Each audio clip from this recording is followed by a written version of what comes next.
కుల సర్వేలో చిన్న తప్పు జరగలేదు. ప్రధాని మోదీ కేసీఆర్లే తప్పు పడుతున్నారు. సర్వే చేసింది నా పదవి కోసం కాదు. ఇందులో పాల్గొనుకుంటే కేసీఆర్, కేటీఆర్, హరీష్ లను సామాజికంగా బహిష్కరించాలి. మోదీ పుట్టుకతో బీసీ కాదు, ఎస్సీ వర్గీకరణ కుల సర్వేపై ప్రజెంటేషన్ కార్యక్రమంలో ముఖ్యమంత్రి రేవంత్ రెడ్డి గారు ఇక నిన్న ఎలాంటి తప్పులు జరగలేదు అని చెప్తున్నారు.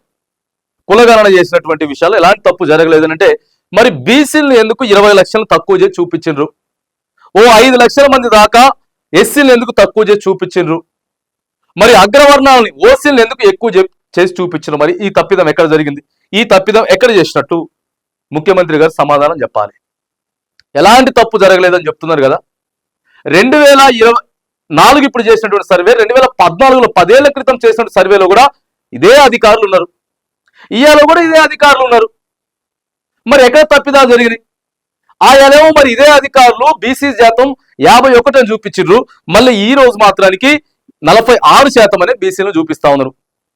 సరే, కులగణ సర్వేలో పాల్గొనలేదని చెప్తా ఉన్నారు. ఏదో బీఆర్ఎస్ వాళ్ళకి సంబంధించిన వాళ్ళు కొందరు వీళ్ళు పాల్గొనలేకపోవచ్చు, కానీ నాయకులు, బీఆర్ఎస్ నాయకులు మీరు చేసే సర్వే ఇష్టం లేకనో వాళ్ళు ప్రతిపక్షంలో ఉన్నారు కాబట్టి ప్రజల మందికి కూడా అనేక మంది దగ్గరికి సర్వేలు పోలేదట.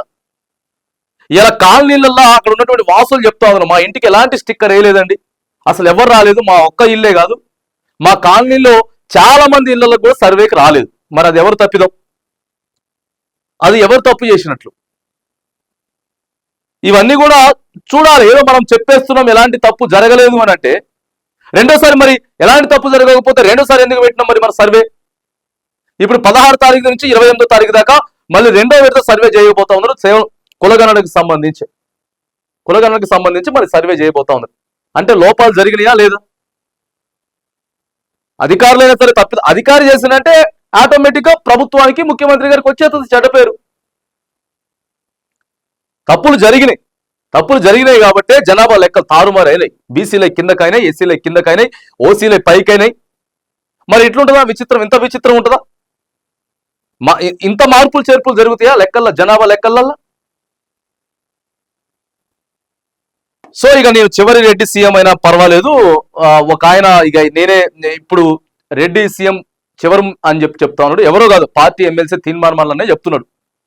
ఇగో ఇప్పుడే ఇక ఇంతటితో అయిపోయింది, ఇక రెడ్డి ముఖ్యమంత్రులు గారు 2028లో బీసీ ముఖ్యమంత్రి కాబోతామని చెప్పి మాట్లాడితే ఇక పరోక్షంగా కూడా ఆయన మీద కూడా నిన్న ముఖ్యమంత్రి గారు మాట్లాడేటటువంటి ప్రయత్నం చేసిండు.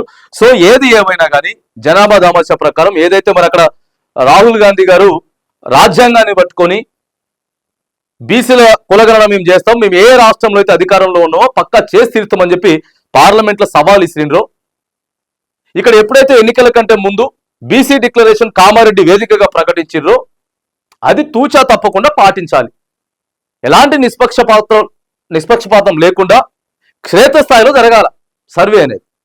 సో ఇప్పటికైనా సరే డోర్ టు డోర్ వెళ్ళండి, ఎవరెవరైతే నమోదు చేసుకోలేదో అలా దగ్గరికి వెళ్ళండి, మళ్ళీ ఎవరెవరైతే ఎంత ఉన్నారో బాధ్యత చూపించేటటువంటి ప్రయత్నం చేయండి. ఇక మరి మీరు సర్వే తప్పులు ఏమి జరగలేదని చెప్తా ఉన్నారు కాబట్టి ఈ రెండో విడత సర్వేలైనా సరే ఓ క్లారిటీగా, ఓ బేస్మెంట్ తీసుకొచ్చేటటువంటి ప్రయత్నం మరి రేవంత్ రెడ్డి గారి ప్రభుత్వం చేయాలి.